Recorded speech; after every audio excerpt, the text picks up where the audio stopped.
country road, take me home to a backwoods creek down a long dirt road. If it means no headstone, at least I'll be where I belong. I represent the country, yeah, I love the slums. Raised off in the sticks, man, this is where I come from. Love crackling cornbread, collar and corn-fed. Southern by the grace of God, and when I'm gone, country dead. I ride them dirt roads, sometime to reach that destination. Ducked off in Jones Wood, it's like I'm always on vacation. Blaze up the bonfire, calling up my country folk. Just filled up that mason jar, light the pine and take a smoke. It's all good, we all fine. They Marcus brought the moonshine. Kid Rock in the dashboard, he just shaking in the moonlight. It's something by them back roads, stretching out across the county line. It takes me back to my days of young when my grandma was my sunshine. I love all the things that the country bring. Backwood riding little country lane on the front porch with my girl and kids, cause the smell of beneath the country rain may not mean that much to some, but to me it's where my heart belongs. I'm calling on them country roads, them the ones that take me home. Country road, take me home to a backwoods creek, down a long dirt road, sideways down that old dirt road. If it means no headstone, at least I'll be where I belong.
Good evening and welcome to Ultimate Dirt TV. I'm Steve McMillan along with BJ Duvall and Bryce Hunter. Well, welcome back. We're here at Bristol, the Cup Series for the Bluegrass Cup Series here for some good, exciting racing. 21 drivers decided in the pit area. And first on track is Alex Huffman from Morganfield, Kentucky.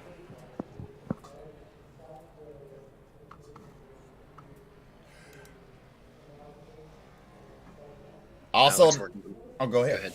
I was going to say Alex working down the back straightaway, and then I was just going to say the same thing you were saying. Also on track, we've got the 8 of Mikey Neal Jr., 13 of Brian Terry, as well as the 20 of Brandon Zimmerman from, you know what, I'm not even going to try to say that.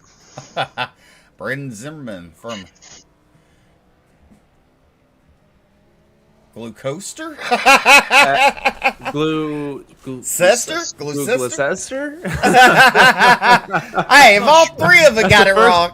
That's the first name that's actually had me stumped. So, congratulations to Brandon.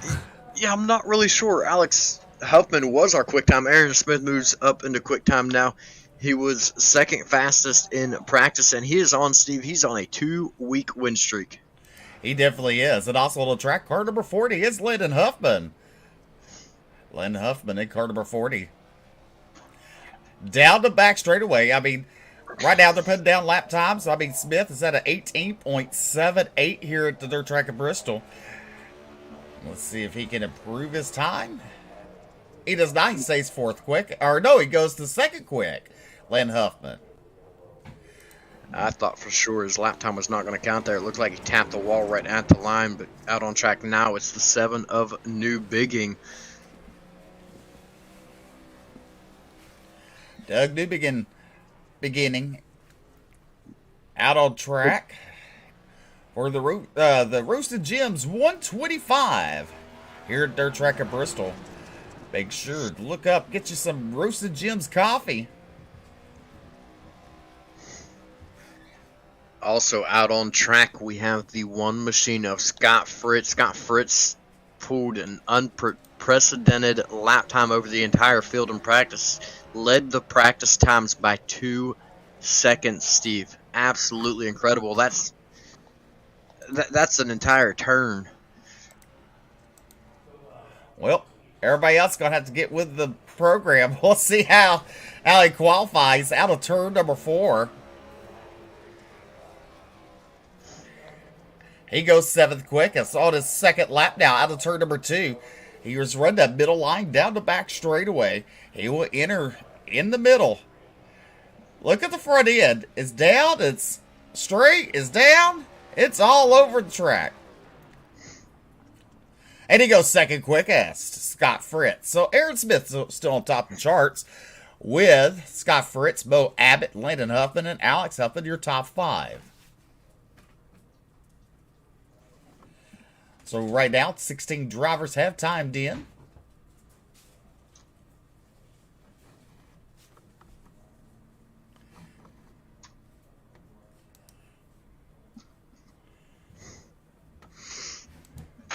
Frankie Barroso on the track now, car number 12.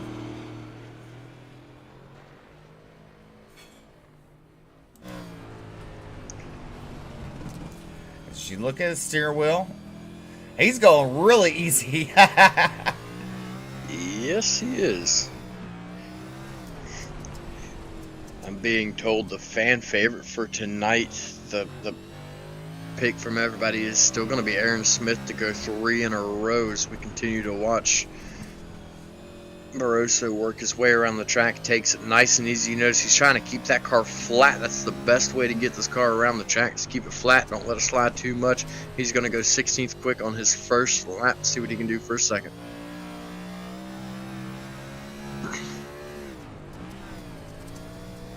Hey, as you said, the fan favorite tonight is the 70 of Aaron Smith. But I have my eyes on Scott Fritz tonight to dethrone Aaron Smith tonight also. Well, you have just cursed him. Well, sorry, Fritz. That's probably the end of your night. Way to go, Bryce. Hey, I got wood here. It's already been unlocked, and I did that before I announced that, so we're good.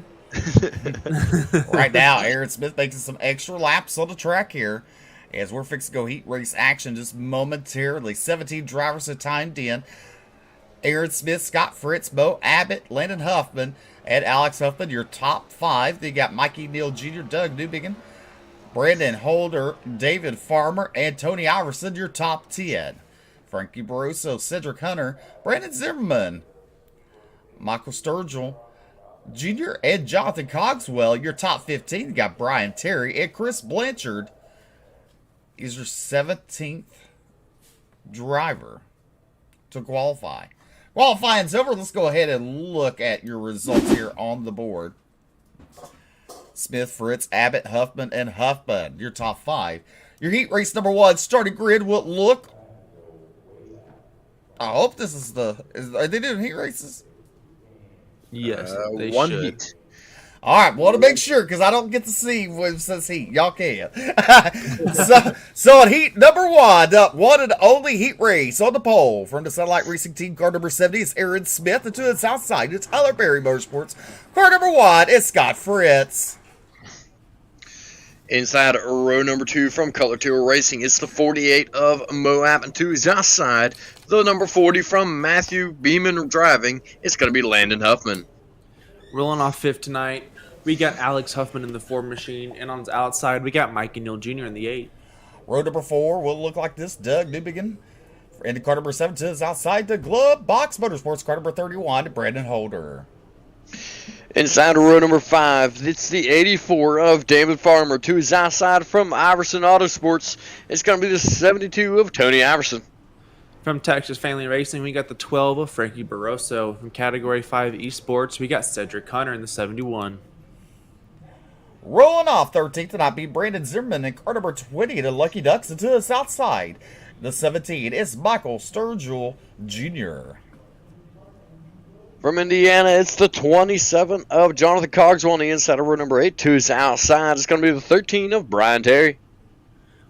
In the 19 machine, we got Chris Blanchard starting 17th, and we got Kyle Hardy in the 99 machine. Rolling off in your 10th row tonight to the inside, in car number 18 is Gregory Carico, and to his outside, the Glove Box Motorsports, car number 80 is Ryan Campbell.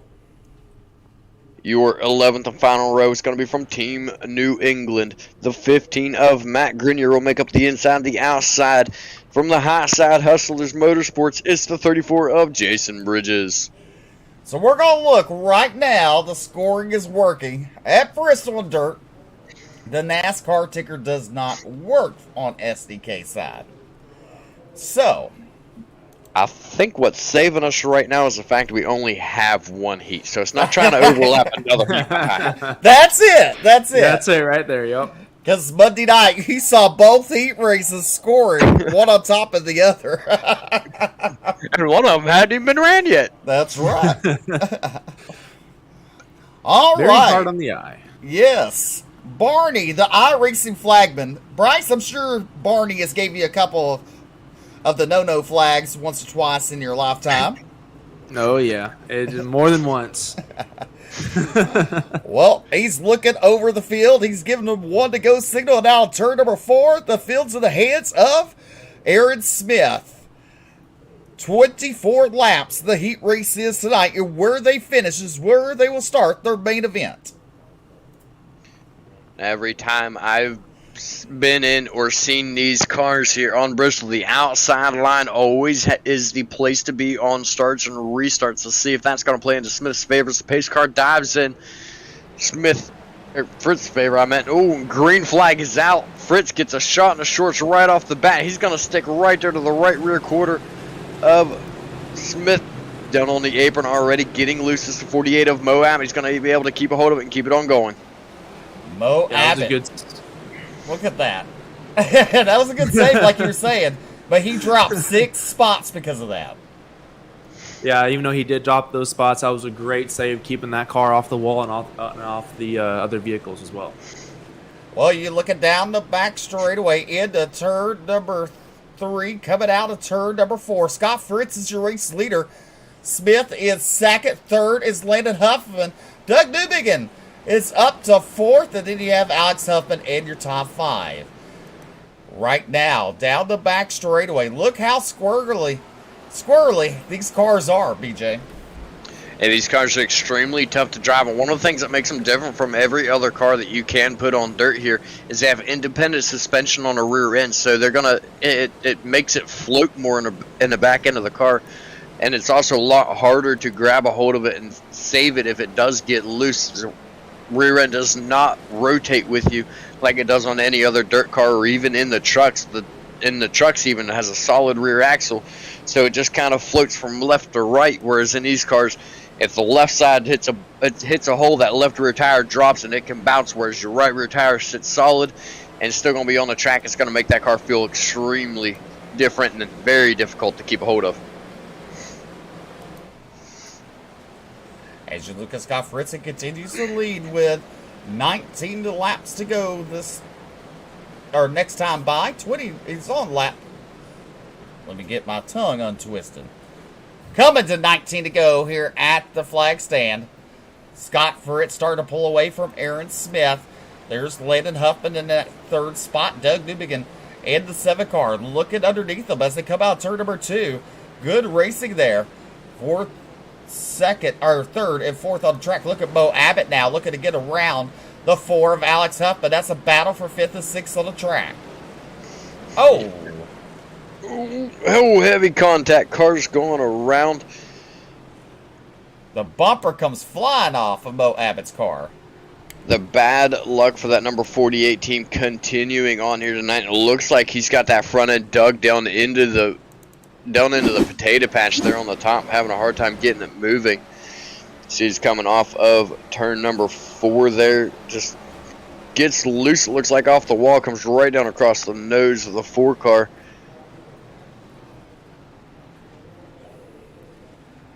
The 48 was on a very nice rebound from his earlier getting sideways there on the apron, but he made an absolute beautiful move going on the outside, I believe, of David Farmer, and him to end up the way he is, that's very unfortunate. Bad luck continuing. We're taking a look on board with the 4 car of Alex Huffman.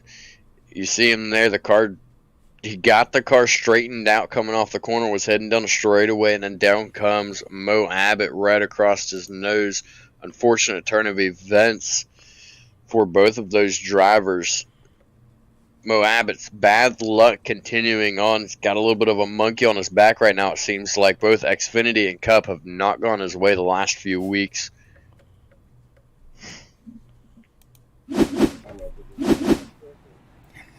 As him and Alex Huffman are down pit road, so is David Farmer. Scott Fritz is your race leader right now. Your caution brought to you by BJ. Who's it brought to you by? Blanchard's Towing. There you go. You won the pop quiz challenge tonight. Woo! I know how these cars drive on dirt, and I expect to be seeing that a few times here tonight. Also, go ahead and thank those fine sponsors: Roasters Jim's Coffee, Kinder Performance, Butt Kicker, Blanchard's Towing, Hoffman Performance, and Nitro Racing, all sponsors of the Bluegrass iRacing Series. Still leading out front as these cars continue to pace. It is the number 1 machine of Scott Fritz, the Dirt Boy. If there's anything you compare this race to right now with Scott Fritz in the field, it's almost, Steve, it's almost like comparing it to Kyle Larson out there with the rest of the NASCAR drivers. You got to hope things go his way because he's the dirt guy. But at the same time, I haven't seen Kyle Larson win a dirt cup race yet. Definitely not, but you know what? Right now, the sliding ticker is working. Keep your fingers crossed. Your fingers, your toes, your eyes, whatever you got to cross, go ahead and cross it, because that thing can be finicky.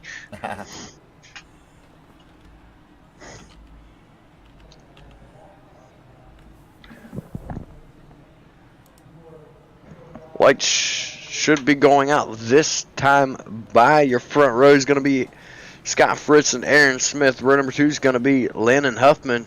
Doug Newbigging. Row number 3 is going to be Mike Neal Jr. and Brandon Holder. And the lights do indeed go out. You see him doubling up. I'm a bit surprised to see Scott Fritz choose the inside after having a good initial start to the race. Going to be interesting to see how he defends that. But as you do remember, he was on the outside last restart and got really squirmy. So I wonder if he's trying something different here to see if that's inside line can shoot him off. Do what? On that initial start there, he got really loose on the outside on that initial start. You remember? Yeah, I remember that. I just was said something else. I was like, "What did what?" Green flag is back out. We're racing here at Bristol. Scott Fritz goes to the high side in turn number 1. Look at the 40 of Landon Huffman. He's to the inside of Smith. Huffman tried to take over the second spot, but here goes Smith battling out on the outside. Huffman, he got heavy on the brakes there. That car started sliding up the track.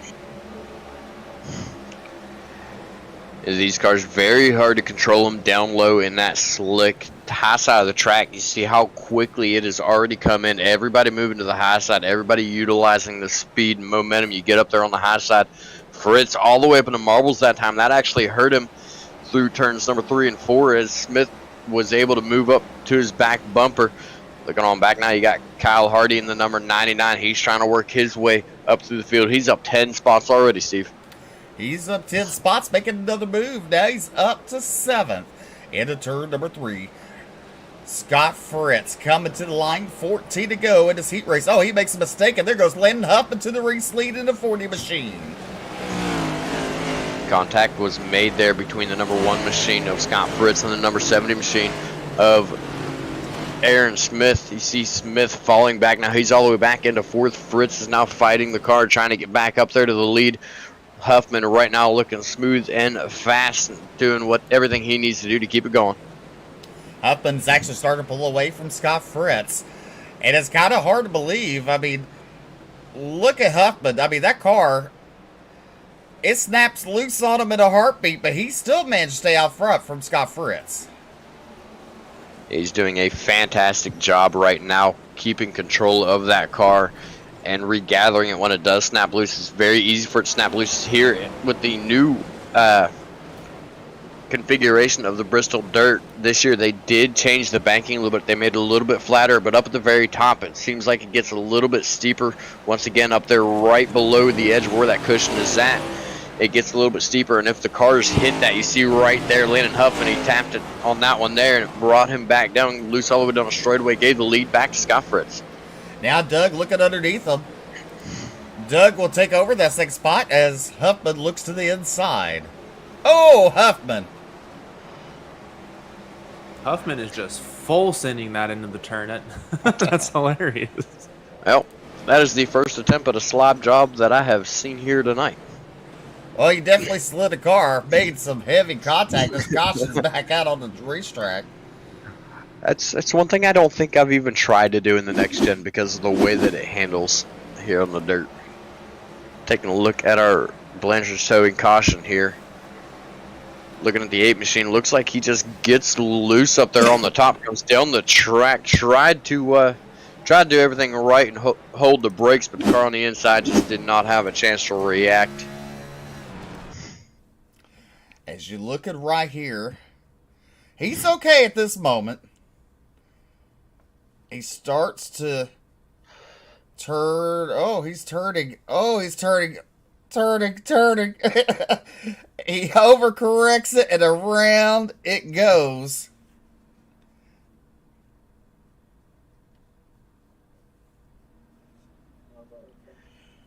Tough luck for Mikey Neal there.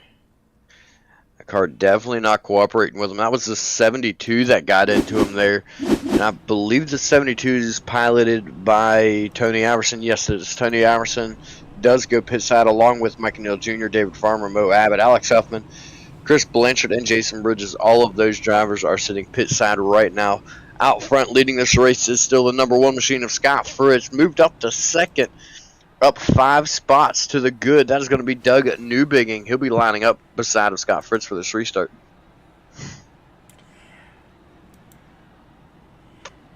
Well, Bryce? Yes. Did you fall asleep yet? No, I'm just listening to you guys and the fantastic broadcasting I'm hearing from you guys. Just learning still. Because I'm new to dirt, so I'm learning. You're going to make me blush.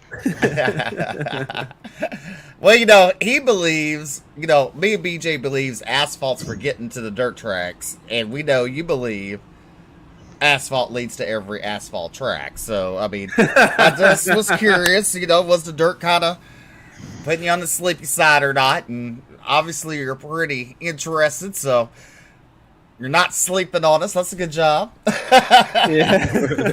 No, I would never sleep on this. These cars on this dirt track, man, it's been fun to watch so far. A lot of interesting moves, a lot of slide jobs, and basically right now I kind of just want to sit back and watch the how these cars react to each other and how the clean air affects them, and basically just kind of I've never seen these cars on dirt besides in real life, and so yeah, just kind of just sitting back and learning, listening to you guys, and I'll get better for the future. Choo choo. Well. Huh? What? Lights are still on the cars. Everybody's still single filed out, waiting for them to go out. Looks like Fritz is going to choose the outside this time, maybe. Moved up there to the good dirt. Oh, they're single file this time. Lights are out on the pace truck. All right, so they're using a little bit of dirt track, and with 10 to go, you're single file on the dirt side of things. and on dirt tracks, so probably that's what they're doing here. Lights are out. Barty, the iRacing flagman, is looking to wave that green flag out of turn number 4. Scott Fritz, Doug Newbegin, and Landon Huffman, your top 3. The pace truck is down pit road. The field's in the hands of Scott Fritz. He's on the loud pedal. We're racing back at Bristol with 9 to go. Oh, Doug Newbegin and the 40 of Huffman. A little trouble there. That allows Aaron Smith to move back up second. But you know what? All of y'all are sleepers right now. Because, do y'all know where Kyle Hardy, what he does, what he likes? He races late models, if I'm not mistaken. On dirt. So why would you count him out? That's right. But I've only seen him a few times on the dirt side on iRacing though. Almost every time I've seen him, he's been on the asphalt side. But I do know a driver personally extremely well that he's raced against at one point in time. Drives for my team, actually. Well, we got Melee on the back straightaway, the 18 and the 17 involved. That's Gregory Carico and Michael Sturgill Jr.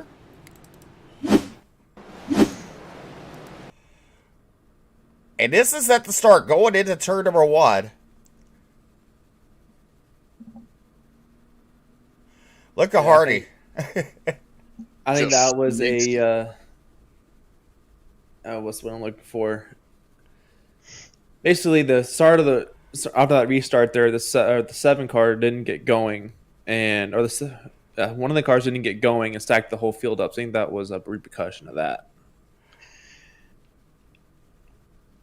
A lot of the drivers struggling to take off. I heard at the restart, the radio channel, the drivers were struggling to take off here on the dirt side with spinning the tires. So they try shifting into a higher gear before they take off to try not to spin their tires. And one of two things is happening with it. They're either keeping the gears low, spinning tires, getting a slow restart, or they're shifting into higher gear, which is causing them to get a slow restart. Cars behind are stacking up with nowhere to go. Both of which can cause a lot of issues. 2 drivers that do seem to have it done right now. It's the 70 of Aaron Smith and the 1 machine of Scott Fritz. And then Kyle Hardy, Steve, you already mentioned it. He's sitting 13 spots to the good right now in 5th. He's been doing a good job with it as well. You know, I always loved all the starts when I was racing, throwing in low gear, get it up to speed, high gear. Here we go. Green flag fixing to come out. Green flag is out for Scott Fritz. Doug Newbegin dropping like a fly on that restart. Not too sure what's going on there. Now he starts to pick it up. Landon Huffman in second place. Aaron Smith in third. BJ, you're going to have to let me know on the scoring wise because it has said it's concluded on the timing tower. And that was the same thing that I was getting as well. Your top 5 out of that one was Landon Huffman, Aaron Smith, Kyle Hardy, Brandon Holder, and Doug Newbegin. Your top 5 on that one. Doug Newbegin doing a very good job, very respectable move to drop the inside on that restart and allow drivers that are restarting faster than he is to get going. Definitely got to respect the move on that one. All right, on the pole will be Landon Huffman. In the 42 is outside. In car number 70, it will be Aaron Smith. Starting inside row number 2, it's the real-life dirt boy, the number 99 of Kyle Hardy. To his outside, it's the 31 from Glovebox Motorsports, Brandon Holder. Starting on the inside of road number 3, we got Doug Newbegin driving the 7 machine. Starting his outside in the 6, we got Brandon Zimmerman driving the 20. Row number 4 be Cedric Hunter in a category 5 esports to his outside the Glovebox Motorsports. Car number 80, Ryan Campbell. Inside row number 5 from Texas Family Racing, it's the 12 machine of Frankie Barossa. To his outside from Indiana, it's the 27 of Jonathan Cogswell. Starting 11th tonight, we got Matt Grenier in the 15th car. And then driving the 13, we got Brian Terry starting 12th. Starting 13th to be Michael Sturgill Jr. To his outside is Gregory Carico at 18. Inside row number 8 from Luminescence Esports, it's the 8 machine of Mike Neal Jr. To his outside, the 72 from Iverson Autosports, it's Tony Iverson. In row number 9, we got Scott Fritz and David Farmer.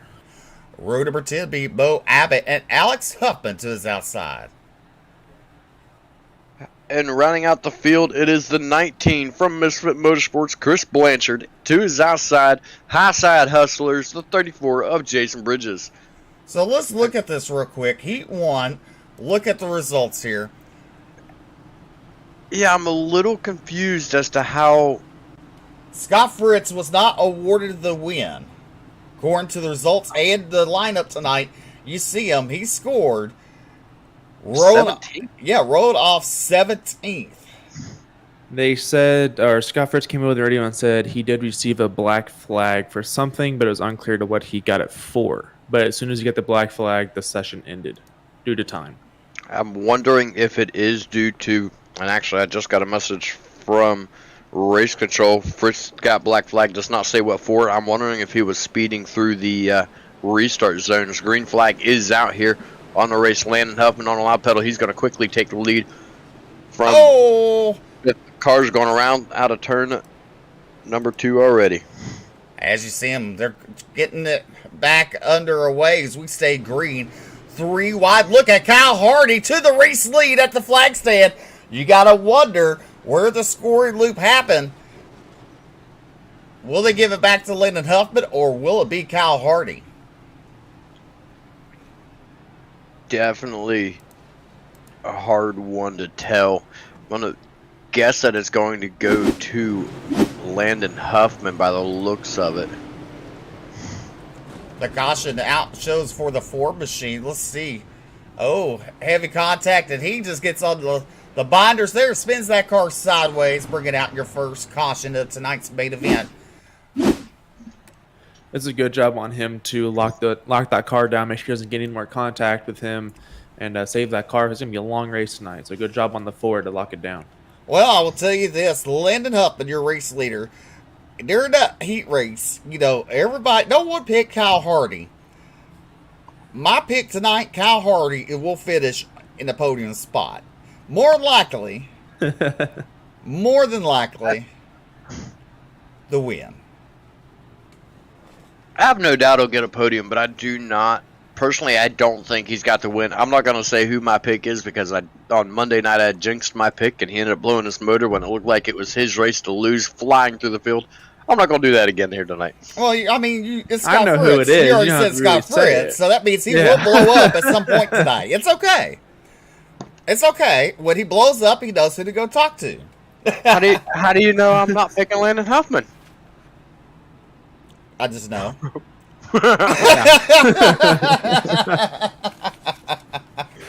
You know, Steve, I want to go with, for my pick, I'm going to go with the 2-time Bluegrass winner, the 70 of Aaron Smith. He's been strong in practice and in qualifying and a heat race, so I'm really looking forward to see how Aaron Smith runs tonight.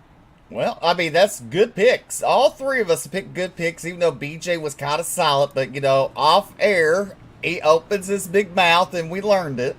It was just a pop quiz time, see if we paid attention to it, you know? That's all he's doing, teasing us, see if we pay attention.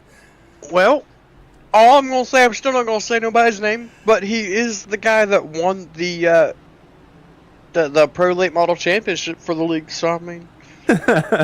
Yeah, if you're a Bluegrass fan, you know who that is, so... What? Jesse Jondren's out here? Wait, is he the one that won it? He's the one that won the Pro Late Models. Oh. My bad. I thought I remembered being told that somebody else won it. Pace car is in. Barney is fixing to raise that green flag and wave it proudly out of turn number 4. Good restart there for Huffman. As they go into turn number 1, Kyle Hardy on the outside. You look at the 70th Smith to the inside of him. That's a battle for second out. Turn number 2 down the back straightaway. Give it to Aaron Smith. Into turn number 3, Hardy going back to the inside. Hardy pulls up alongside him, slides up a little bit. He's going to remain in that third position now. Turn number 4. Good racing for the top 4 spots here tonight. Yes, it is Landon Huffman that last time by through turns number 3 and 4 had a heavy contact with the wall, was able to recover, and a good job by Aaron Smith on the inside to get it going. Oh. Heavy contact. Well. I'm not laughing at you, Rex. I'm not. It's just, You shouldn't Well, have. We're not laughing at you. We're not laughing at you. We're laughing with you. Right. Well, that just happened. As you look right here on the replay, the 8 gets crossed up, the 84 checks up, and the 1 has nowhere to go. You got to think how heavy these cars are. When they hit the binders, it's going to send you for a loop. Definitely, for sure. They are a lot more weight in these than what there are in most dirt cars. Most dirt cars don't have any of the glass in them that these cars have in the windshield. They don't have an entire rear end under them. And I'm pretty sure the fuel tank is considerably smaller in the dirt car. So a lot of things different in these cars from any other dirt car. So it's a lot harder to check up without doing that. Yeah, that's one of the downfalls about driving these stock cars on dirt tracks. Is every driver that I've always talked to or listened to on like the real NASCAR, they've always complained about windshields on dirt. And I'm with you guys on that. I don't think windshields should be allowed on dirt. Well, I mean, hey, it is what it is, right? I guess so. I mean, I can tell you this. There's been times a big bug club, about maybe 10 to 20 pounds, comes through and goes through, we have little wire cage, wires. How do you say it, BJ? Where the Wood screen. The screen for the viewing. But when it hits that, even on the dirt side, it either breaks it up and shatters it everywhere, sprays you with it, or it's stuck there. Windshield, I can see it hit, break it, or smear. We can't see it all. So, dang if you do, and dang if you don't. There's pros and cons to both of sides. Well, I thought dirt was supposed to be dirty. Oh, you can get dirty, all right. Yeah, for sure. But see, I'm a big advocate for not even using the windscreen. I think they should just stick with the bars on the windshield like the late models generally have. It's very rare to see the screen on the late models. So there's not really anything for them to get stuck to there. It just hits their visor, they rip the tear off, and then you see plastic floating through the air while the cars are flying around the track. But when its weighs for about 10 to 20 pounds, that's you got to think that gonna knock someone for a loop. Yeah. I'm sure it does suck. It does crack helmets, I can tell you that. I've witnessed it. Pace car is Zed. Huffman bringing us back to the green flag. Good start for Huffman. And look at Aaron Smith on the outside. There's Kyle Hardy at 99. They go back to battling for that second spot. Out of turn number 2. Look at the run that Aaron Smith has. Hardy back to the inside. This is still the battle for second. Side by side, but give it to Aaron Smith out of turn number 4. A little further back in the field, we have 2 and 3 wide racing. Who says dirt is not interesting or exciting here? But Landon Huffman continues to lead as we got a battle for the race lead. Huffman to the inside. He's digging it deep and trying to sell it cheap.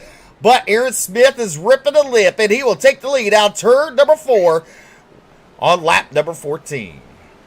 He's going to bring Kyle Hardy right along with him. He's going to move into that second spot. You saw the difficulties trying to drive down low out of that number 40 machine. He got loose down on the inside coming off the corner. That slick track down on the inside is very difficult to drive. And you're seeing it right here. It's also difficult to drive these cars when it gets up into the cushion. They like to grab a hold of that cushion and straighten the car out, which points it back to the wall. Looking on board, you see him now. He's back up in the wall once again. It's extremely easy to do. Nearly loses it there. Good job to hold on to it. These drivers starting to pull away from the field. And you know what? One thing about dirt. Oh, we got one around. Doug Newbigin bringing out the caution. Now you gotta think, in dirt, especially in these cars, you can basically say monkey see, monkey do. Because you see a car spinning out in front of you or getting loose, what's your reaction? Your reaction is to avoid it, right? So what do? The same thing 9 times out of 10. Generally, yes, almost every single time, unless you're able to slow it down, point it in a straight line enough to make a move around that car. Usually you get on the binders to slow the car down, not get into it. You're going right along with him. Good job by everybody to avoid him here. Yeah, absolutely. did a good job avoiding the whole incident there. But it even happens on pavement too. I remember a couple times hitting the binders and the car snaps loose too. It's not just a dirt thing; it happens on pavement as well. That is very true. Been there, done that a lot. Yeah, not fun. Either way, on dirt or pavement, it's not fun. Aaron Smith, your race leader, Kyle Hardy, Landon Huffman, Brendan Holder, and Ryan Campbell, your top 5. Then you got Mikey Neal Jr., Gregory Carico, Brandon Zimmerman, Scott Fritz back up to 9th. Then you got Mo Abbott running out your top 10. 11th right now is Tony Iverson, Alex Huffman in 12th, David Farmer in 13th, Doug Newbegin in 14th, and Jonathan Cogswell in 15th.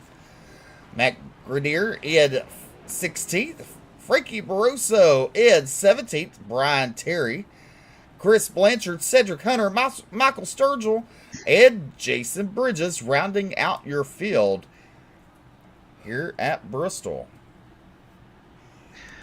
I'm interested to see here what line Aaron Smith is going to choose for this restart.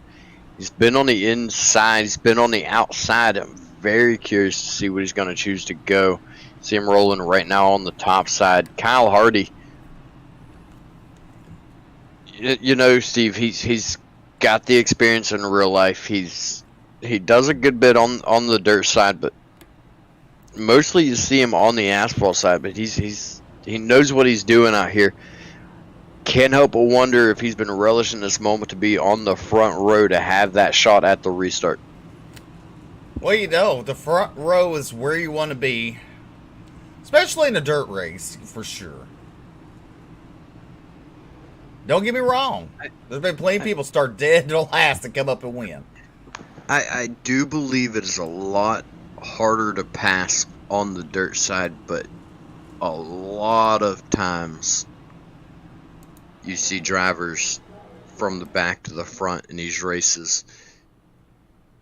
And it's weird to say that dirt is harder to pass, Steve, because you got multiple lanes on dirt usually. You can typically get the inside line, the outside line both working. You can get a middle line working a lot of times. But what happens, one line becomes the fastest line. It's just a freight train. You try changing the lines to make a move on somebody, and you end up losing 3 spots instead of gaining any. All right, the lights are out. Aaron Smith looking to bring us to the green flag. Base car making that left-hand turn. Aaron Smith, he's on the loud pedal. We're back to racing at Bristol. 20 laps in the books here on lap number 21. Smith goes to the high side, Huffman to that second spot. Look at Kyle Hardy. Hardy dropped back to 4th. Then you have Mikey Neal Jr., Gregory Carico there. Caution back on the racetrack, and it looks like Tony Iverson and Brandon Zimmerman, the 13, and Brian Terry, the 48, and Mo Abbott all around on the back straightaway. Parking lot. So it's a parking lot party.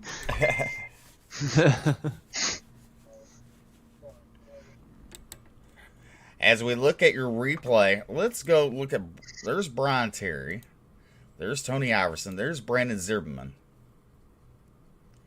And you look. Iverson barely gets into the twitty of Brandon Zimmerman. He almost corrects it. Then they make contact again. They head to the outside wall. Chaos breaks loose out of turn number 2. It definitely does, and it turns into a blocked up highway like you see on a construction site where there's no way to go and everyone's just stopped.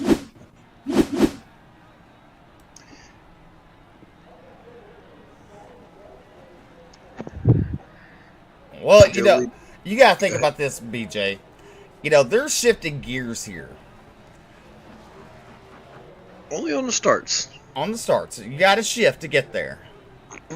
Yes. Regular dirt track cars, low gear, high gear. Then you got iRacing. First gear. I'm not sure what's up with that, but we have first gear. That's it. Unless you go to the Dirt Legends and the Street Stocks, which I personally don't care for the street stocks. Dirt Legends can be fun, but they do have the normal gears. They do have 1 through 4s. The Legends actually have 1 through 5. Looks like the lights are out. Aaron Smith's going to move up to the high side. They're going to stay single file by the looks. Nope, lights are on. Aaron Smith, already a 2-time winner with the Bluegrass Cup Series, won last weekend and the weekend before last, trying to become a three-peat here tonight. In that 70 machine, the Banana 70. Yeah, he's added a little bit to it tonight. He's got some decal on it. It's looking good. He's sporting the Roasted Gems tonight. A very good sponsor of this league and some excellent coffee. If you're interested in coffee, I am quite fond of Roasted Gems. What is your favorite coffee that they offer there, BJ?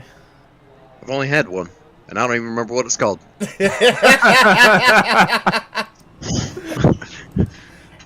You beat me on it. I haven't had any yet, but I look forward to getting some here soon. I'm not gonna lie. Whenever I kept hearing it, and I'm like, all right, I'm gonna order some. So I ordered it. It got here relatively fast, just a little over a week. It made it here, and when I went in to order it, I literally went to the site. I looked for the darkest roast coffee that they had, and I got it. All right, lights are out on the pace car. We're going to double them up. Aaron Smith, your race leader, will bring the field back to green.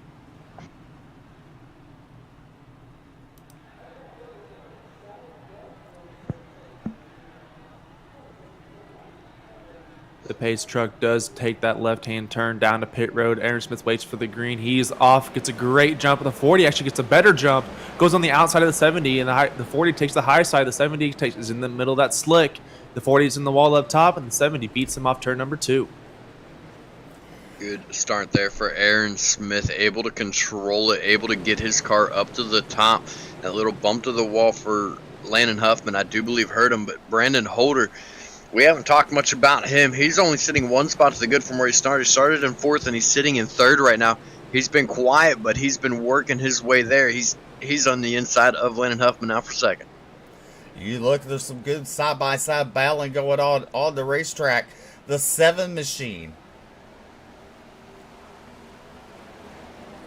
of Doug Newbigin battling with Alex Huffman. That's a battle for 6th and 7th. 3 wide out of the turn. Your race leader, Aaron Smith, continues to lead. There is Landon Huffman, Brandon Holder, your top 3. 30 laps in the books here. Aaron Smith, along with a lot of other drivers like that of Scott Fritz, moving to the inside of the track right now through the slick, and they're still making up ground, still getting going. The 40 machine of Landon Huffman, you see him up there at the top. He's tapping the wall just about every single turn. Getting completely up into the wall. Race control getting very unhappy right now with the wall grinding. And oh man, Scott Fritz going around for a 2nd or is it 3rd time? I lost track. It's the 2nd time. Scott Fritz and the 31. Brandon Holder. I have no words for what I just now witnessed. Well, we had a late entry. Case. That is the worst case of arc breaking I've ever seen on iRacing, period. We look there. Holder gets loose out turn number 2. Comes down, makes contact with the 1. And then Holder starts to back up because he's probably thinking it's clear. The 12 is on the binders, but slides into Holder. Now that 12 machine has some damage on the nose. Lucky for him, the aerodynamics do not play a big factor here. You see these drivers heading down pit road here, and I forgot to find out what the stage break is supposed to be. This is, I believe, the stage. Their lap stages are going to be running 35 and lap 75 are the 2 stage breaks tonight. So that they are making this caution the stage break. Got it. The cars that did not pit this time around was going to be the 4 car of Alex Huffman. He will be your new race leader, the 71 of Cedric Hunter. 20 of Brandon Zimmerman, and he is coming down pit road now. The 84 of David Farmer won the race off pit road, but he's headed back down back down to pit road now. So that's going to move the 40 of Landon Huffman, who did pit back up into 4th position. Also, there is a development going on. The 40 of Landon Huffman has been given a warning for wall riding. Jason Collins, our admin, made it very clear in our driver's meeting that wall running tonight is strictly prohibited, and he just got a warning for that one more time, and he will be black flag. So was he wall riding or wall running? He was tomatoes. Well, there's a difference. He could be riding the wall with his car, or he's out of the car running on the wall. I don't know. He's wall riding. Yes. So You get the point. It's tomatoes, you know. Right, so speaking of tomatoes, just to clarify for the viewers, the difference between wall riding and wall tapping. There's a lot of people that say when you stick the right rear up on the wall, you're wall riding. You shouldn't be doing that, yada yada. Even here in this league, they got it right. They said it right. The right rear up on the wall, the right rear throwing sparks off the wall, that is not wall riding, that is wall tapping. The entire right side of your car being flat up on the wall, that is wall riding, and that is what they do not want to see here. Listen to the whistle and the fiddle and the band. And he's back at it again.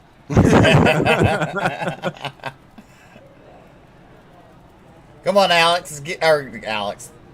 Lord have mercy. Lord, Bryce, give me your best choo-choo train sound. Oh, man. Okay. Put him on the spot. Yeah, no kidding. Choo choo, chicka chicka chicka chicka chicka. There you go. He's not just blowing the horn; he's still rolling. Yep. There you go. I go all out, man. Looks like the lights are out. Pacer's going to be diving off this time. The field's in the hands of the 4-car of Landon Huffman, up 19 spots to take the lead here. Pace car's off. Huffman gets a good start. The outside road was lagging back. Huffman taking off 4-car length lead going into turn number 1. As you look, Huffman has about a 3-car length advantage over Aaron Smith out of turn number 2. Aaron Smith closes on the gap, 3 wide for 3rd. Look out, Landon Huffman now takes over that 3rd position. Mikey Dill Jr. in the 8 machine, currently up to 4th. He's up 8 positions, but they better watch out because there comes Kyle Hardy running that inside line. Kyle Hardy looks like he has his car figured out right now. And directly behind him, the 71 does Cedric Hunter. Hunter running in the 7th position.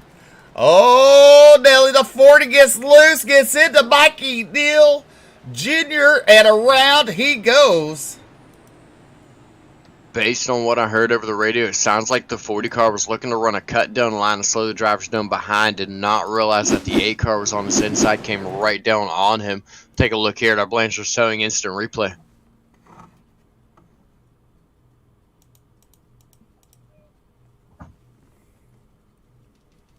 Yes, BJ, looks like you are completely right on what he was wanting to do there. He did come off the radio and did say that was his exact plan.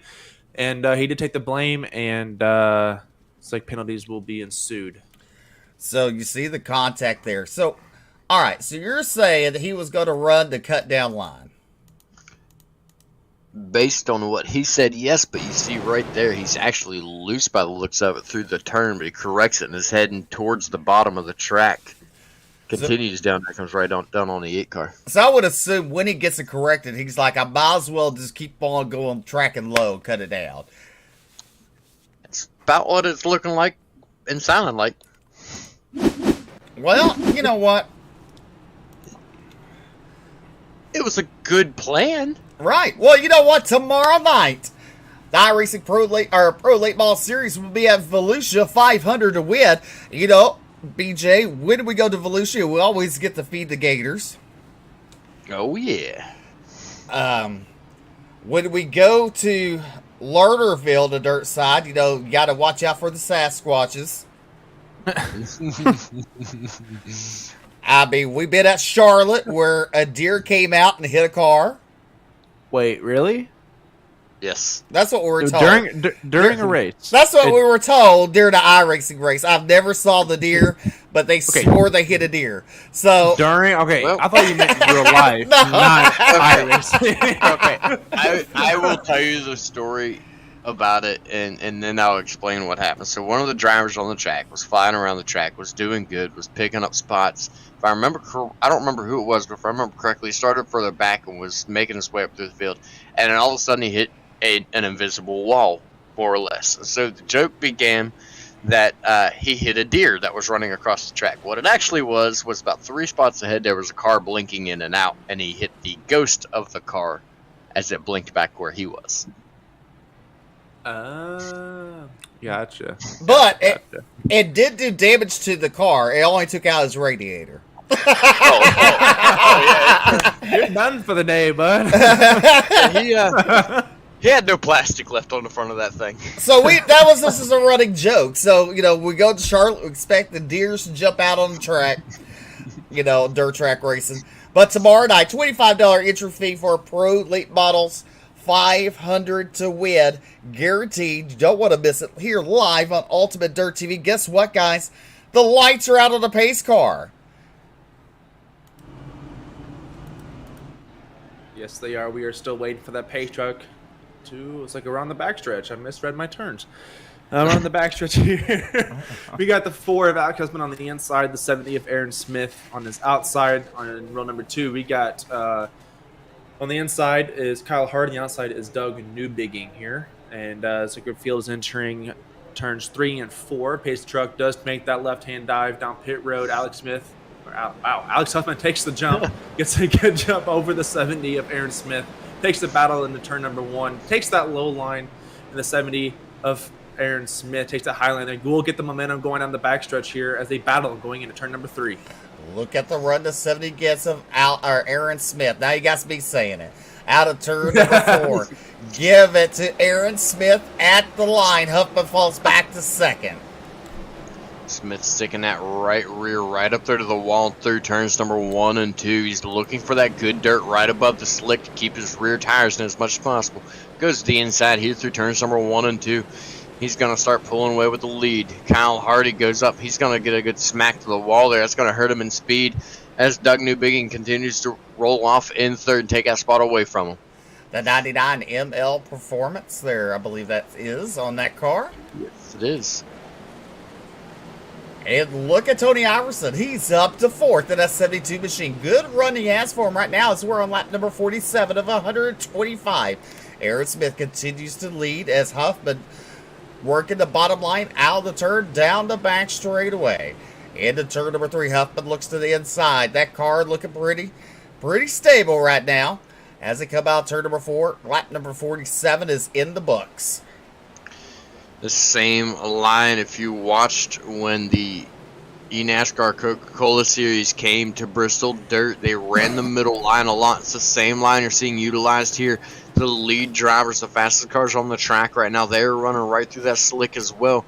You've only got a couple of the drivers running up there on the top side trying to get that good dirt. Some of them running right down on the bottom looking for good dirt. For the most part, everybody's sticking right to the middle. You look on back, see Scott Fritz. He's trying to work his way back up through the field. He's back up to 11th. Smith continues to lead. Huffman to second. Doug Newbigging back up to the 3rd position. Then you have Tony Iverson and Kyle Hardy rounding out your top 5. There's single file. Then you look at Gregory Carrico at 18 and at 84 of David Farmer. Down the back straightaway, you're going to give Farmer that 6th position. Carrico goes up high. Look at Mikey Neal Jr. looking to the inside as they come out turn number 4. Down the front straightaway, passing the flag stand on lap number 51. 50 laps down. 75 to go as they head into through turns number 1 and 2. You see Alex Huffman still running the inside. We went from Huffman to Huffman. It looks like up front, Landon Huffman's falling all the way back to 7th, while Alex Huffman has moved up to 2nd, trying to track down Aaron Smith. Smith still running the middle line. These drivers working their way through, trying to keep their cars clean. Doug Newbigging, after some troubles earlier in the race, he still sits in 3rd, worked his way back up there. Still some good racing down. You look at Aaron Smith starting to pull away from Alex Huffman. You know, one thing we have not watched, let's look at the driver inputs. Look at that line go high, low, low, low, low, high. Ooh, ooh, ooh. Look at the steering wheel.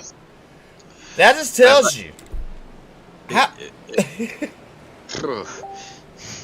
If that was a heartbeat monitor and he'd be in the hospital, holy cow. And look at that steering wheel.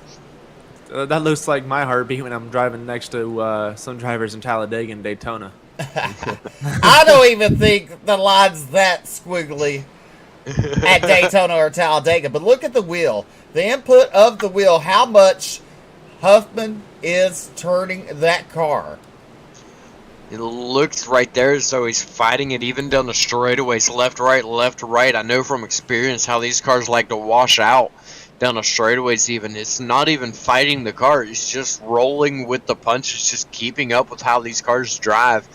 That is really and truly probably one of the calmer wheels on the track. If we go back to where there's some battles going on, you'll see that wheel upside down more often than not. You see Aaron Smith up there in the front, his wheel looks just about the same. It looks like it's upside down more than it's upright even, Steve. He is. He's grasping that wheel, but he's pulled away. He's found something that works. Let's go a little further back. Let's look at Ryan Campbell. Ryan Campbell currently running 12th on the board and car number 80. Let's just see how his is. Now you look. Yeah. It's not as dramatic as your front two. No, it's definitely not. He's definitely a lot calmer on the track right now. But a lot of that goes back to the speeds that they're running. The leaders are running a half a second quicker, so their car's moving faster. They're going to have to react faster. You look back here at Scott Fritz now. Fritz is probably the calmest one on the track right now, it looks like. It's the most upright wheel I've seen so far, at least, as he's sitting back here behind the number 31 of Brandon Holder. Well, when you look at the steering wheel inputs, Bryce, what does this tell you? What, as someone that don't race dirt, what does this tell you? That dirt is hard to drive on. But I can't deny it. I mean, it's hard to drive on the pavement. That's why we got contact there with the 13, and this is the 18. The 13 is around Brian Terry, bringing out the caution. That was... It looked like even a pace truck dodged him right there. It's like both DeWalt cars got into each other there. The sponsor you need to go have a sit down with them too. The 18 car coming all the way from the top of the track to the bottom gets into the 13, setting the 13 around. Sounds like race control is going to credit the 18 for the caution. Look at how sideways the 18 car is on entry here. Steve, that was almost hazardous for the one machinist Scott Fritz, almost getting collected once again here with this one. Definitely. Look at the 84 of Farmer there, directly behind him. You got you just gotta wonder what he was thinking when he saw that. Code Brown. Yeah, I was gonna say he's probably thinking I need a new pair of pants. He's yelling out what Jerry Van Sickle would say, "Oh, doctor!"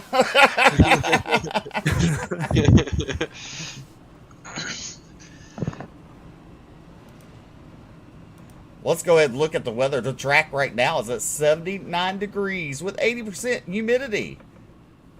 Air temperature at 78. Wind blowing 2 miles an hour. Not bad, not bad. A lot of question. So, I know on pavement this matters a lot, but does track temp matter with dirt as much as it does with pavement? It does. How much moisture's in the track? It really plays a factor on the cushion that gets built, throughout the night. How dry slick it gets, how much moisture stays in there, how tacky track. Yeah, temperature plays a big factor in dirt track racing. For sure. You can always tell if you're on a hotter day, because when you first, without even looking, if you're behind the wheel of the car, you get onto a dirt track on a hotter day, you're going to be able to put down faster laps than you will during a cooler day. But it's short-lived. The track will get a lot more slick, a lot faster. It draws the moisture out of the track. It's going to slick on off. It's going to push a lot more dirt up to the cushion. It's going to slow the track down drastically, a heck of a lot faster than what it does when it's more humid out. But a lot of your dirt track motors love it when it's wintertime. This is true. Just to Why? say. They're not racing. Well, no, I mean they do race. I mean, you got to think there's several good paying races. I mean, the Gateway Nationals in December. There's also, Okay, that's inside though. but there's a 50,000 to win for the XR series. So I mean, at that time in December, so there's a lot of actually dirt track racing going on throughout the country, like 411 Speedway races. You got the Thanksgiving the day after. Yeah, you've got here at my local track. You've got the Hillbilly 100. I mean, it's usually in late October, and for us here in West Virginia, that's usually a pretty daggone cold winter. I think. Yeah. Pace truck is off. Green flag is out. Aaron Smith back on the loud pedal.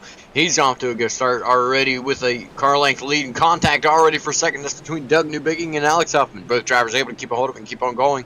Doug Newbigging's going to move it into second. Down the back straightaway. Here comes Alex Huffman right back to the inside into turn number 3. Out of turn number 4, look at Doug. He's hammering that throttle. Going into turn number 1, Huffman back to the inside. Newbiggin right up against the wall. Give it to Huffman out turn number 2. What a run Huffman gets, but look a little further back.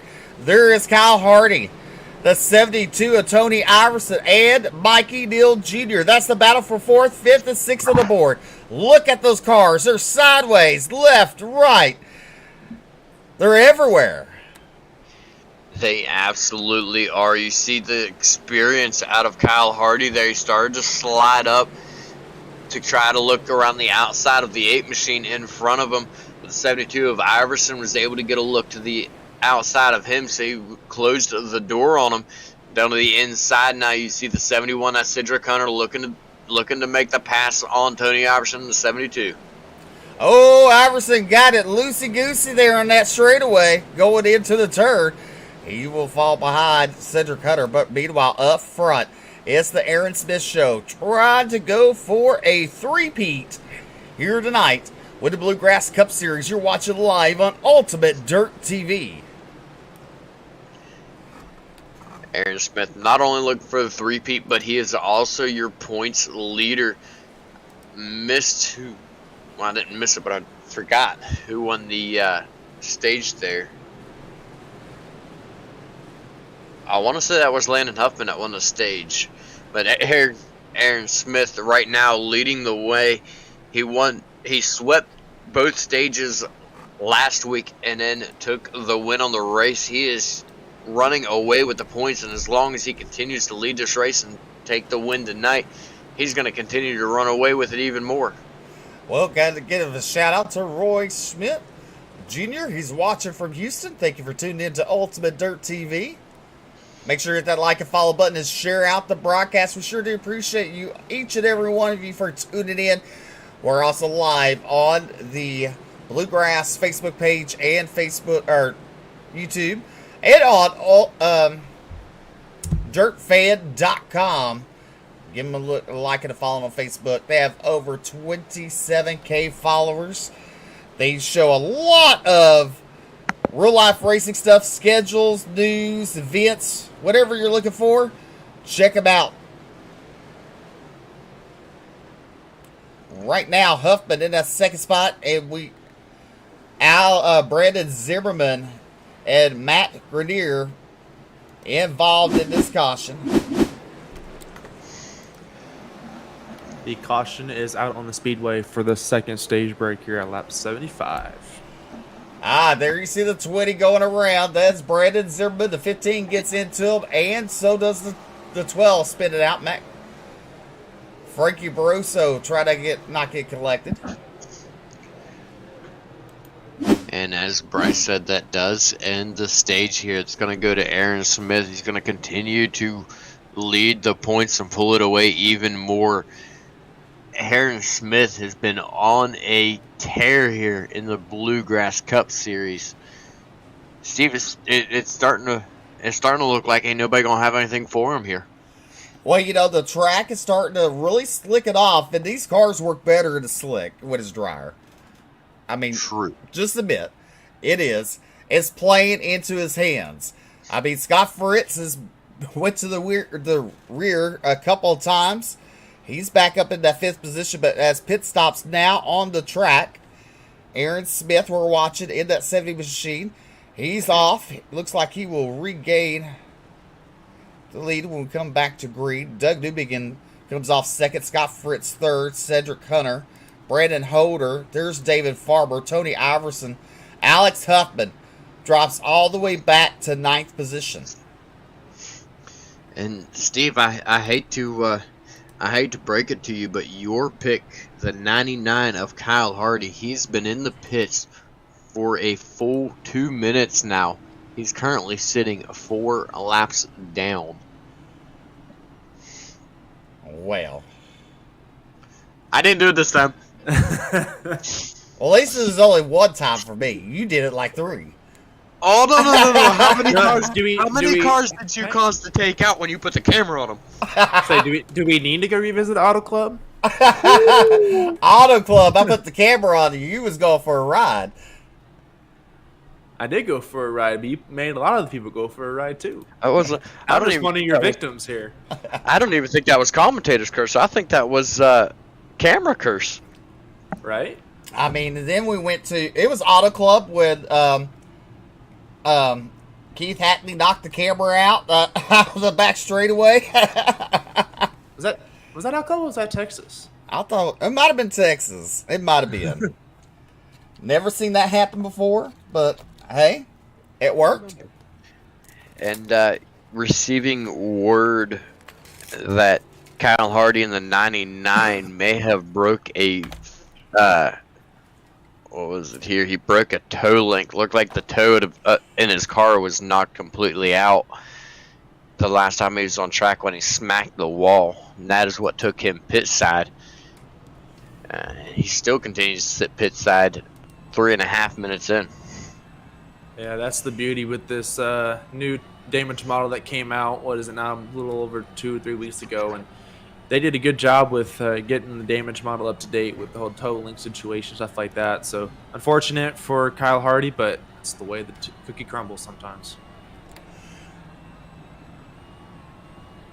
All right, the cars are starting to double them up here. And meaning we're fixing to go back green flag racing out of turn number 4 as the drivers are coming down the back straightaway. Aaron Smith and Doug Newbegin on your front row. Row number 2, it'd be Scott Fritz and Cedric Hunter. Row number 3 be the 31 Brandon Holder and David Farmer. Gregory Carico and Tony Iverson. The row number 4, the pace car is in. Wow, that start did not look good.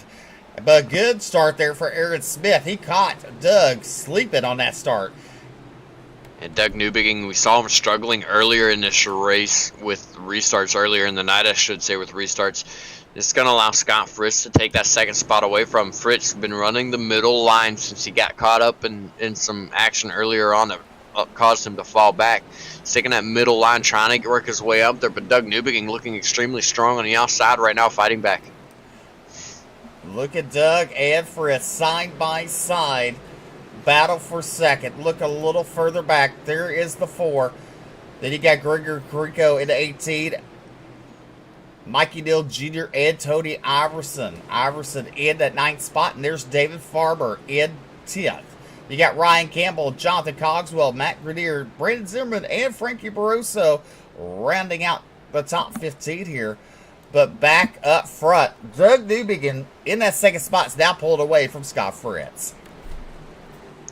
He is, in fact, pulling away from Scott Fritz. Doug Newbegin struggled earlier on keeping the hold of the car, but Steve, as you mentioned, these cars do seem to like the slick better, and it looks like it is starting to fall into Newbegin's hands as he's got a good handle on the car. This track is slicking off. Aaron Smith continuing to pull away, but Fritz right now is fighting to try to catch up to Newbegin. Well, you better look. Newbegin make a mistake that allows Fritz to take over second. The Ford machine of Huffman battling with Brandon Holder. 3 wide, and you look, Doug Newbegin falling back to 5th and even more spots now. Did I just curse Newbegin by talking good about him? You did. You did. I'm sorry, Doug. Hey, you're doing a really good job. I bet he's cussing you right now. I would too. As Doug enters, it looks like he enters pit lane. Something is broken in that car with contact with the outside wall. Meanwhile, way out in front, it's the 70 machine of Aaron Smith. Scott Fritz in the second spot there with Alex Huffman. And judging by the sparks that we saw there on Doug Newbegin entering pit road there, looks like he did damage another toe link. So that's 2 gone tonight. Well, Scott Fritz has taken the second spot away, and I don't know if it's the damages on the car from the incidences that he was caught up in earlier, but he is not as fast as what some of us were expecting earlier in this race, as he is currently under attack from the 4 car of Alex Huffman. Huffman has really seemed to have come into his own and figured out that car here as well. Worked his way up 17, now 18 spots as he has the position on Scott Fritz on the back straightaway. Scott Fritz is going to take it back away from him down in turn number 3. Huffman with a strong run on the inside. He's going to retain the position out of 4 this time. Well, you look at Scott Fritz's car. Let's see if he'll do it this time. Down the straightaways. This is a bad angle. But you look at the cars. They're bouncing down the front straightaways. The track is a little rough on the straightaway. Yeah, that's look right there. That is for sure. That's causing splitters to bounce into the dirt, which is making it hard to drive. It's causing the cars to bottom out, making it hard to drive. And on top of the fact that the wheels are coming off the ground, that's it's a massive key playing in. I experienced firsthand last week as the Dirt Late Model Tour went to Charlotte. One of the roughest tracks I've ever been on. I actually have pictures of my car being completely off the ground coming through ruts.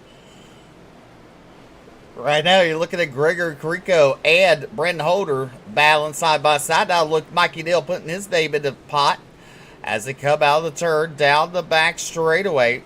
Mikey Neal Jr. to the outside of Gregory Carrico. Side by side battle. This is for 5th and 6th on the board. Give it to Neal Jr. out of turn number 4. Now he looks to the inside of Brandon Holder. Holder trying to hold him off on the middle line. Neal to the inside out of turn number 2. Side by side. Down the back straightaway.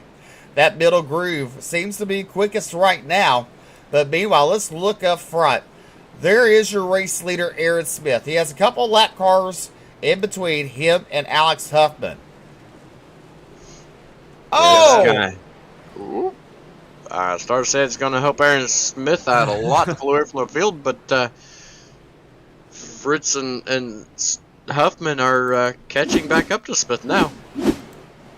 So I was about to relay on that subject as well, with that battle going on with Scott Fritz and Alex Huffman.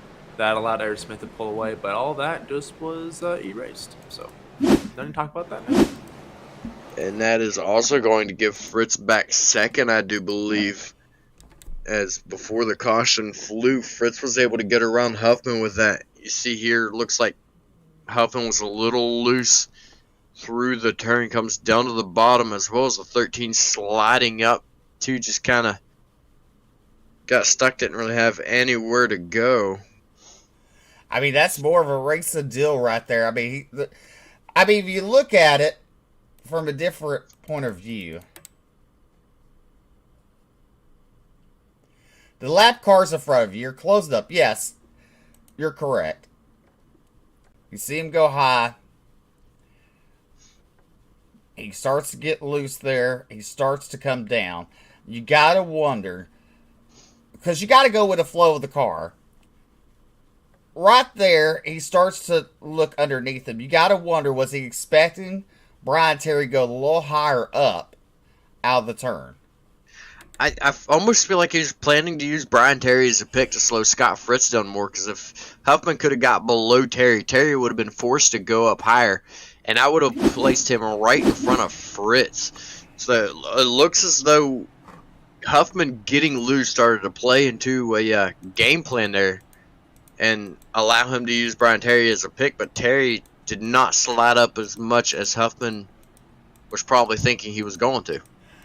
Don't forget this caution brought to you Blanchard's Towing, servicing Central Maine and beyond. Give them a call for all your towing needs at 207-817-0105. Well, you're watching the Roasted Gems Coffee 125 here at Bristol.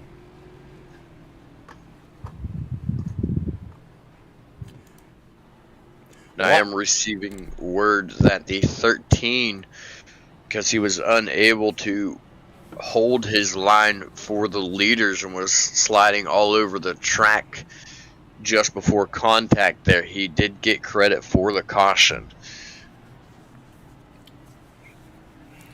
But more than likely, that wouldn't be a problem because he is more than likely done for the night with some pretty severe damage to that front end.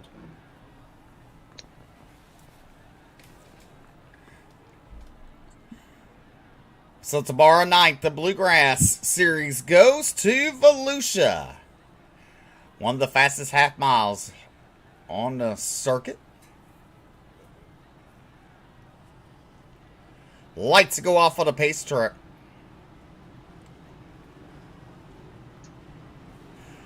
Now, one thing I've been really noticing all these restarts, the inside line's really formed. It's the outside line that has a problem forming up. Just watch on this restart. Just watch. So right now, they're closing in. The outside just seems like to linger. The inside's normally tighter. Oh, lights are back on the pace car. But let's just watch this next restart. Yeah, not entirely sure what's going on there. I believe there was a car that pulled to the inside. He realized he was broke right before they were going green. Pulled to the inside to tow back to the pits. And I believe I'm actually getting word. Yes, I am. Delayed caution. The 84 car broke under caution just now, and he was towing back to the pits. They delayed the caution because they weren't sure what was going on. All right, the lights are back out on the pace truck. We're going to let them loose out of turn number 4. So let's look at this restart. They're going to prove me wrong because I mentioned it, but look at the drivers. Normally the inside forms pretty well in this restart. The top two, I mean, I don't know if it's the new restart rule. It's been different.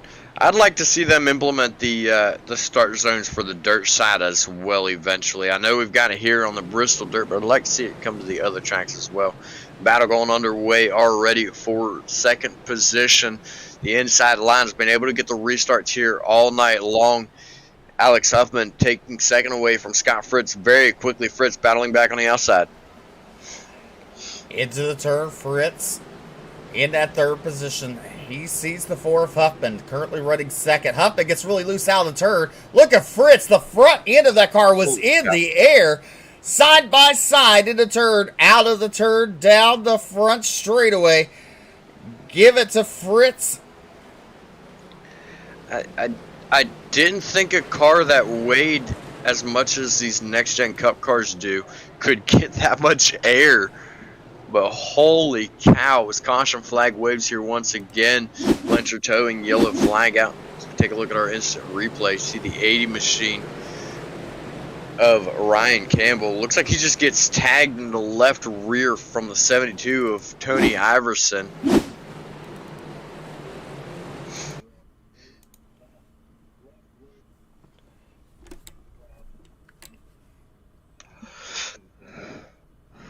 Does sound like the 72 will receive fault for that caution.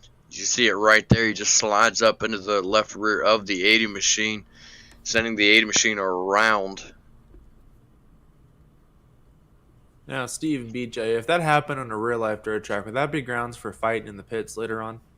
Oh no, you say no. That's your best friend. That's your best friend. Yeah. Because I'm gonna tell you something. In dirt track, we don't fight fair. We fight redneck style. Okay.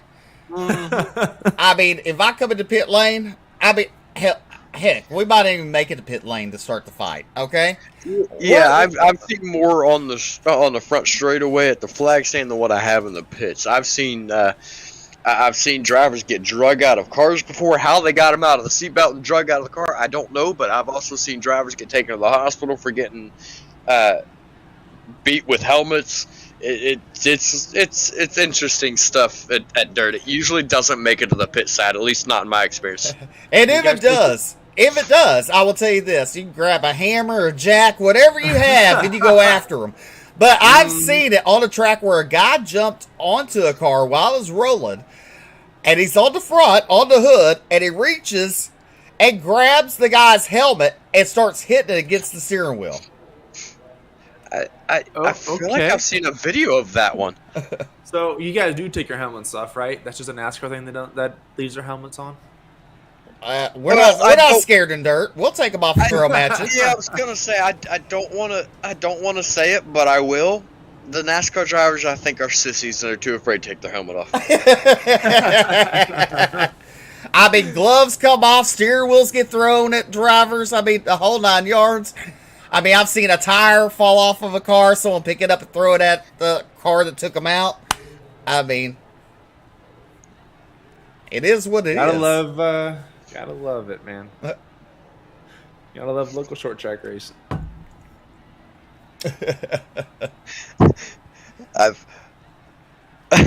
I've got the race control messaging me, LOL, they are sissies.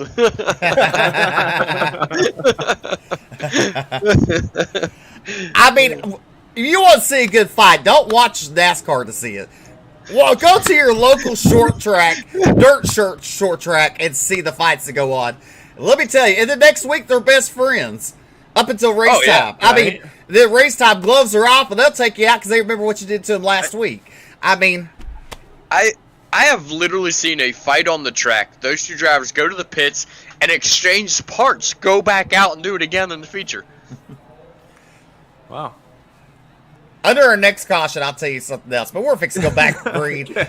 Aaron Smith, your race leader, Scott Fritz to the outside. This time, the field, the rows are looking pretty good on this time. They must have been listening to me. As we're back to racing, going into turn number 1, the 70 machine of Aaron Smith continues to lead, working that bottom line out of turn number 2, down the back straightaway. Huffman and Fritz side by side. Huffman on the inside, that number 4. Fritz up against the wall. Look at that 3 wide, BJ. Yes, they are 3 wide through turns number 3 and 4. The big winner out of that one's going to be the 18 of Gregory Carrico. The 8 car of Mikey Neal Jr. got loose on the inside. He's going to fall back. Alex Huffman now falling back. Scott Fritz looking to take over the second spot from Gregory Carrico. He's getting a shot in the short, trying to move up the track. A little bit of bump and run there. Well, you know, as Jerry Van Sickles will say, like, maybe lifting the skirt. It's harder to take a peek under the skirt of a car that actually has a rear bumper. But on the dirt side, we don't have rear bumpers. Well, we have rear bumpers. We just don't have sheet metal. Yeah, we've got the bar. Oh, no. The 70 machines on pit road. Gregory Carrico is your new race leader. Oh. Aaron Smith. Not sure what's going on with that machine. Oh! If he's fuel or what. Look at Fritz. Got in to Gregory Carrico and saves it. Good driving by those drivers there to keep a hold of the car. That's going to hurt Fritz. He was running second and having a strong run. Now he sits in 5th. Carrico continuing to lead. Here comes Cedric Hunter, though. He's starting to gain on Carrico. He's had a nice little comeback in this race. Carrico right now sitting 12 spots to the good as he's going to lose the lead to Cedric Hunter. As you look to 70, he's starting to come back onto pit road. You got to wonder, did it something with fuel? Did he run out of fuel, getting really close where he had to come pit? But right now, Cedric Hunter in the lead. He's from Canada. Your new race leader, Gregory Carrico, is second. And then you got Alex Huffman in third. 10 laps to go for Cedric Hunter. Huffman to the inside of Carrico, out of the turn, down the straightaway. Into turn number 3, Huffman trying to make that bottom work. Carrico working that middle groove. Out of turn number 4, down the front straightaway. We now come to 9 laps to go. Top 3 now single filing it out. Alex Huffman getting a good run there into turn number 1 on Gregory Carrico. He's going to take a look to the inside, gives him a little tap to the left rear. No harm, no foul. Both drivers able to continue on. Huffman's now going to try to stick his nose in there once again, trying to get Gregory Carrico off kilter, get him to slide up the track. It's too little for naught, though. It is not working for him. So these two drivers continue to fight it out for second. Down the back straightaway, they're continuing to battle. Oh, they make contact. Carrico upstairs, out of turn number 4, down the front straightaway. Now look at Brendan Holder looking to the inside of the 18. This is a battle for third. Scott Fritz in that 5th position in that one machine. Carrico, oh, we gotta have a caution. Brendan Holder around on the back straightaway. Fritz getting collected in another one, but at least he was able to keep on going this time. I did get word from race control that the 70 machine of Alec, darn it, now y'all got me doing it, of Aaron Smith got a restart violation. You see here on the replay, the Blanchard Towing Instant replay, the number 31 slides up on the 18.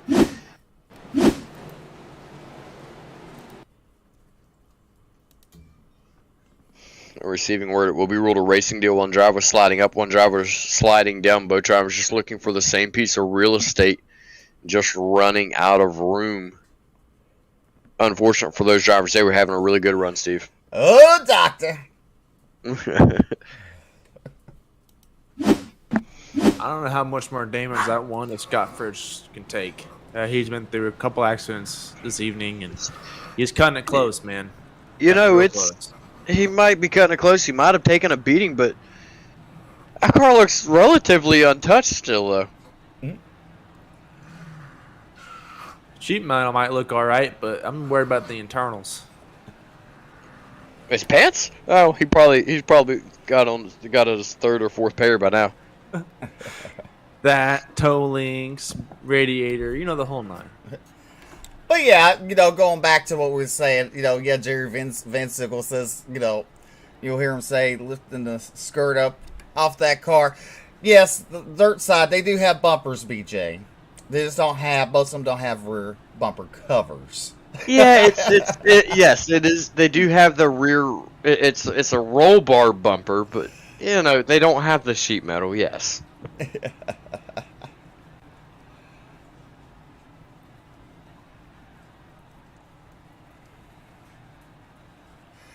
Tomorrow night, don't forget, the Pro Late Balls at Volusia at 9 p.m. Eastern, 8 p.m. Central, live here on Ultimate Dirt TV.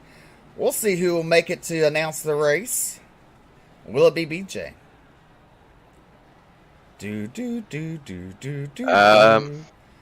That's a good question.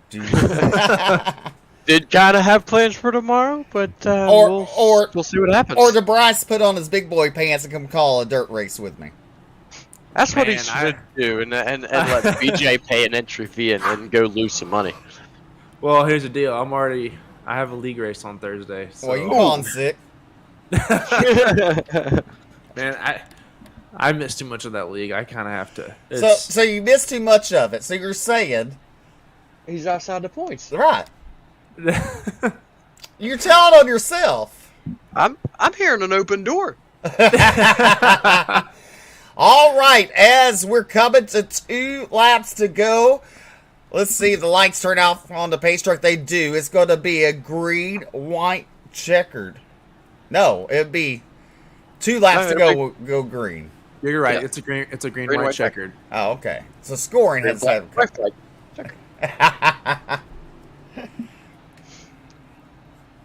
Oh, it's gotta stay 3 laps to go when it's counting laps under caution. That way, whenever they roll around and they take the green flag, that lap takes off and it goes to. There you go. A little different than the dirt scoring. So what's your over-under? How many green whites are we going to get? Just one. Just one? Hunter's going to win. Another toe link out of the 8 car of Mike O'Neill Jr. for no known reason. Green flag back out on the racetrack. Cedric Hunter off to not as good a start as what we've seen earlier in the race. I spoke too soon. Down in turn number 1, he got a decent run on Alex Huffman there on the outside. He's going to tuck in behind Cedric Hunter here. Battle going on for third, though, as the 18 of Gregory Carrico is looking to try to fight his way around Scott Fritz already. Coming to the white flag, one more to go. Alex Huffman takes the race lead on the outside. Cedric Hunter falls back. Oh, Hunter in the back of Huffman. Look at Scott Fritz down the back straightaway, side by side for the race lead into turn number 3. Huffman to the inside, Fritz to the outside, out of turn number 4, at the line, giving it to Scott Fritz, picking up the win here at the Roasted Jim's Coffee 125 at Bristol. Holy cow, Fritz able to take it away in the last turn. Wow, what a race to the finish. Well, I don't know what one I hit there, but the wrong one. So let's see here.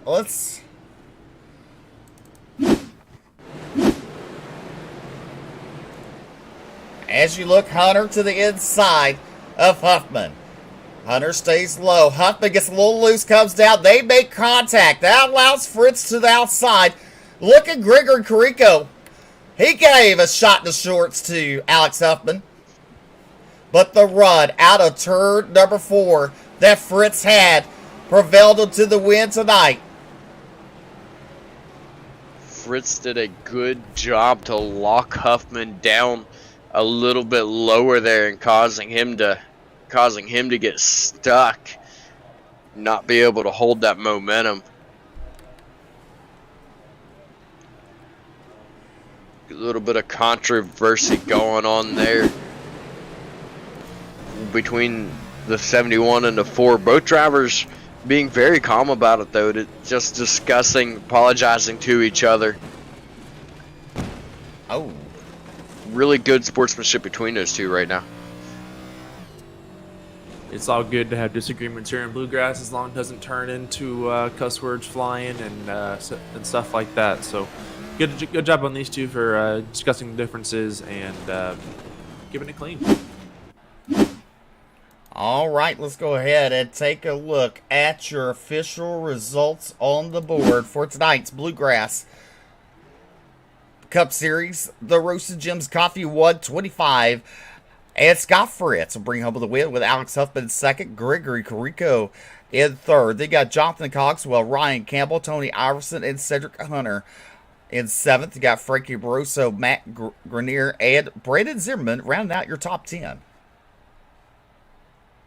Then in 11th, you've got Aaron Smith, led most of the laps of this race, and unfortunately, he got himself a violation there. Brant Holman in 11th, and then it's going to be Brandon Holder, Mikey Neal Jr., Mo Abbott, David Farmer, your top 15, Doug Newbigging, Brian Terry, Kyle Hardy, Landon Huffman, Chris Blanchard, Michael Sturgill Jr., and Jason Bridges rounding out your field. All right, we're fixing to get some post-race interviews here. Let's see. Gregory Carrico was third. All right, so let's see right here. Gregory, Bryce Hunter, you caught up with your third place finisher tonight. Hey, Gregory, it's Bryce up in the booth. How are you? Good, how are you? Good, thanks for asking. Well, congratulations on a third place finish tonight. So tell me, what line on this track, I know we got super slick halfway through this race, what line tonight worked best for you? Just trying to make speed in the cleanest part of the racetrack seemed to work best. My buddy Kyle was spotting me there, and that's what he said to do, so that's what we tried to do.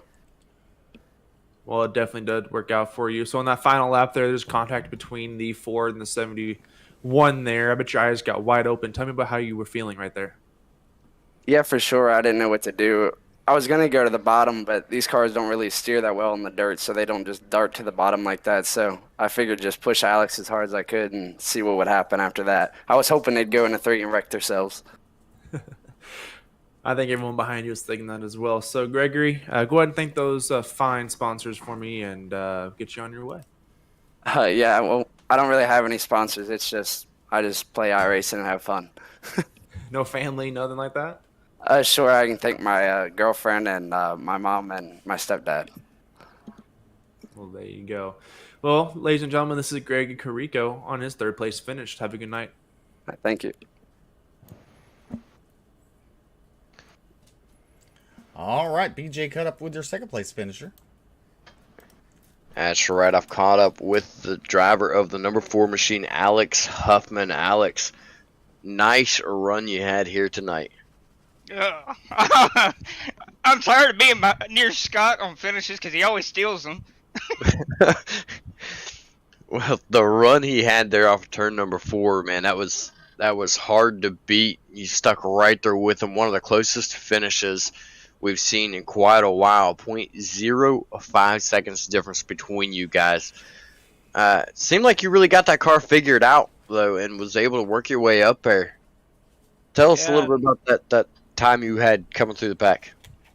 I got destroyed in my heat race 6 laps in, so I had to start in the back, and noticed with all the cautions, I got into the back of a few people for wrecks that happened in front of me, had some damage, fixed it, and started just trying to like pick my way slowly through. Gotten, I think, 4th or something for the first stage by the end of it, and I was like, I have enough fuel, I can make it to the end of stage 2.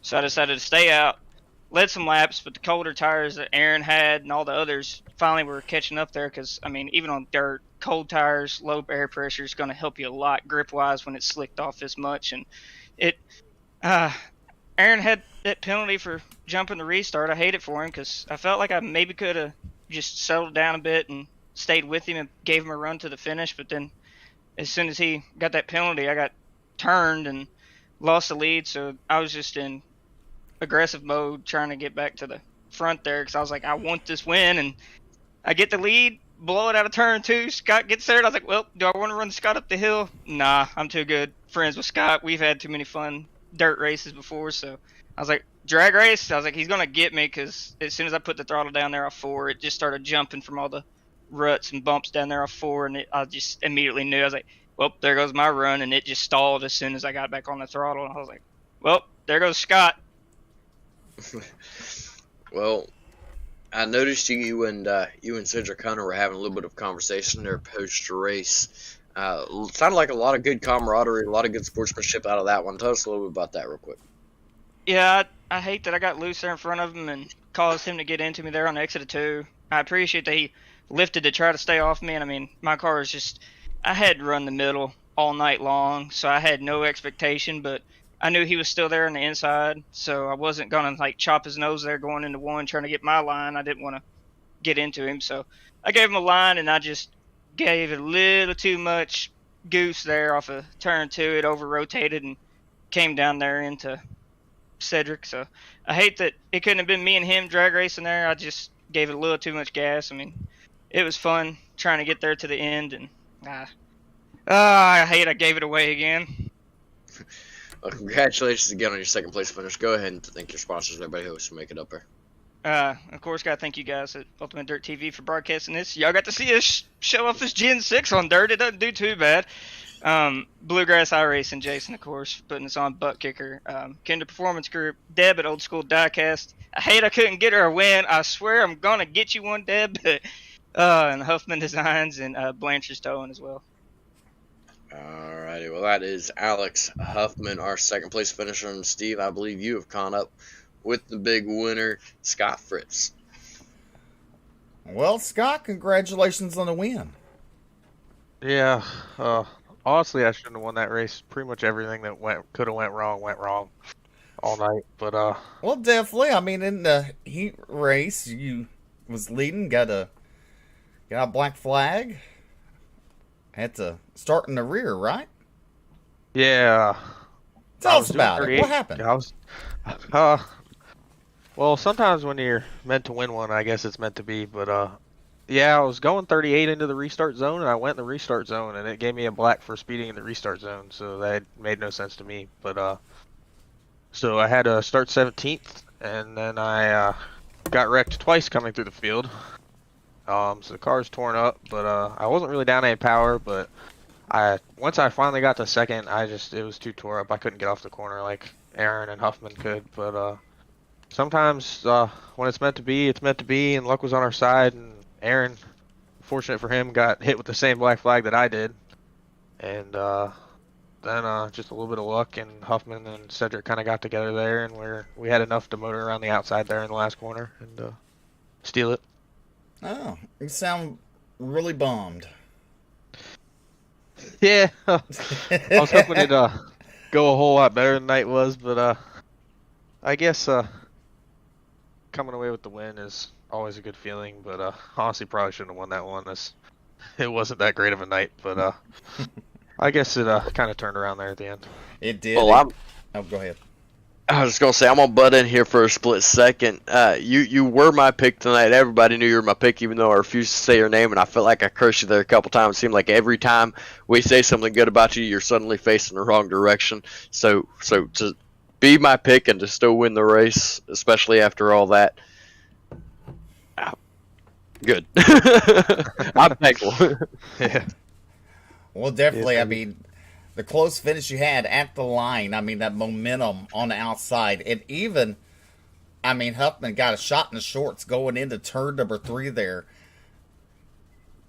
I mean, it was exciting to watch, that's for sure. And that's what it's about, dirt track racing. A lot of excitement. And we got to see tonight these cars. I mean, we seen your car, the front end come off the ground, hitting the bumps down the straightaways a couple times. Yeah, the front stretch was getting really bad there, and car was just bottoming out through the bumps. But you kind of had to just hold the wheel straight and just stay in the gas and drive right through them. If you're trying to pedal it, it'd toss the car around too much. So there was a lot to deal with tonight, and we'll move on to next week. Well, go ahead and thank those fine sponsors. Yeah, obviously T-Berry Motorsports and 605 Racing Tire Solutions, Wrath ATV UTV Butt Kicker, Bluegrass. I got to thank NLRA with Nick Leinart, and then obviously Jason for putting this on, and obviously always you to be in the booth. All right, that's going to be Scott Fritz. Picking up your win tonight. All right. I mean, y'all too. I mean, if I would have won that race, I've been ecstatic. That young man seemed really down for a win. Yeah, he kind of did. Almost like you sounded like you felt bad about it. But he got it done. That's what matters. He's in the playoffs for picking up the win. And once again, let's go ahead and thank those fine sponsors of the Bluegrass. You've got Roasted Jim's Coffee, Kinder Performance, Butt Kicker, Blanchard's Towing, Hoffman Performance, and Nitro Racing. Well, BJ, we go to Richmond next week. I love short course racing. Definitely. It should be exciting. I mean, Richmond's a great track. I love Richmond. it won't be dirt, but it'll be exciting, that's for sure. It'd be better if it was dirt, but I do still love short course racing. Well, don't forget, tomorrow night at 9 p.m. Eastern, 8 p.m. Central, it's the Bluegrass Thursday 50 at Volusia for the Pro Late Balls. 500 guarantee the win. $25 entry fee. You don't want to miss it. Last week, Dylan Hauser picked up 500 crisp dollar bills, or 5 crisp $100 bills. So, who can pick it up tomorrow night? Only time can tell. Something you don't want to miss. Well, ladies and gentlemen, I'm Steve Mill, along with Bryce Hunter and BJ Duvall. We're going to sign off here, say good night, God bless, and stay safe. We'll see you next time.